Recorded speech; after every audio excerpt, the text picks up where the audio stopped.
Tudo acontece quinta madrugada, né? Halo bem na Cono e a comunidade de uma não estraga a comunidade nem relafata nem área tastolo.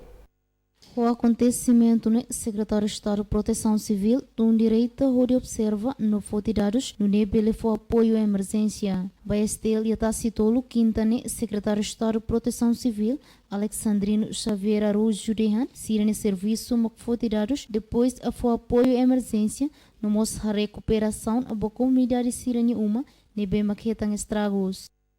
Proteção Civil, linha mandato, né, serviço, dados, depois for apoio emergência, na nossa recuperação vai ser humana bem maquistados.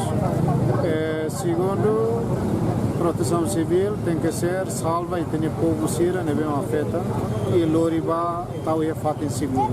Nhadihan ao mesmo tempo, bombeiros sira mos halau controla e adililaran, ba ai sira nebe makmono e hadalan klaran, atubele normaliza fila vale trânsito nebe mak e hadalan. Tuir dados nebe e provisoriamente e a família tolonulo mak sai vítima uma inundação, mas be dados completo e administrador posto. E a fatem anesan comunidade BTN, Octávio de Zustehan, acontece be tama uma comunidade ni, impacto se ura nebe acontece e quarta kalan, to quinta madrugada ni.